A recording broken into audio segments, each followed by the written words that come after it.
C'est une scène captée vendredi dernier par les médias américains qui en dit long sur les tensions du moment entre Washington et Pékin. Avion américain, ici l'armée de l'air chinoise. Vous approchez de l'espace aérien chinois, gardez vos distances ou vous serez interceptés. Survolant la haute mer entre la Chine et les Philippines, cet appareil de la Navy est soudainement escorté de près par un chasseur chinois. Selon l'équipage ici, il s'agit d'un avion de combat biplace équipé de missiles. Il est à seulement quelques centaines de mètres de nous. Il vole si près qu'on peut même voir les pilotes.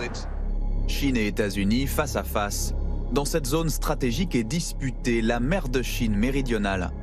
Un tiers du commerce mondial transite par ces eaux revendiquées par Pékin et par plusieurs pays voisins, dont le Vietnam et les Philippines. Pour faire face aux géants chinois, le gouvernement philippin vient d'ouvrir l'accès de plusieurs de ses bases militaires à l'armée américaine. Nous sommes heureux d'annoncer aujourd'hui que le président Marcos a approuvé notre accès à 4 nouveaux sites dans le cadre de notre accord de coopération en matière de défense. Cela porte à 9 le nombre total de sites. Le département américain de la Défense doit s'assurer que pas un pouce du territoire de notre nation ne sera perdu et que la sécurité de notre peuple sera assurée. Washington renforce sa présence à quelques encablures de Taïwan. Mène des exercices conjoints avec l'armée philippine mais aussi indonésienne, manière de montrer les muscles à une Chine qui elle aussi étend insidieusement sa présence.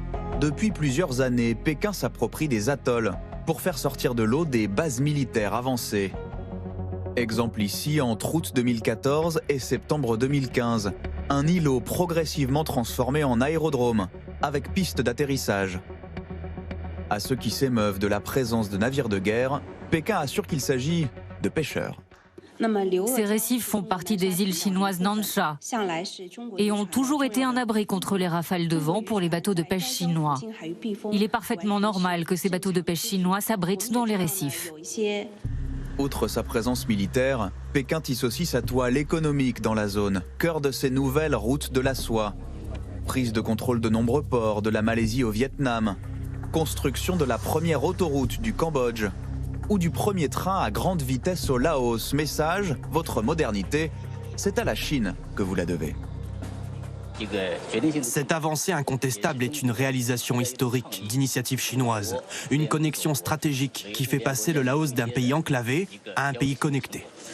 Alors sur le terrain économique aussi, les États-Unis tentent de faire contrepoids. Peu considérés sous la présidence Trump, les pays d'Asie du Sud-Est ont vu Joe Biden arriver à leur sommet l'an passé avec un chèque à 9 chiffres. Aujourd'hui, j'annonce 150 millions de dollars supplémentaires pour approfondir les relations entre les États-Unis et les pays de la région.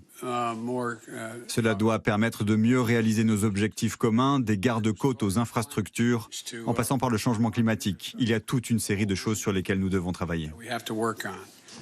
Mais si la présence américaine est vue d'un bon œil par les pays redoutant les avancées territoriales chinoises, la dépendance économique à Pékin interdit toute confrontation et les tensions grandissantes entre les deux puissances inquiètent.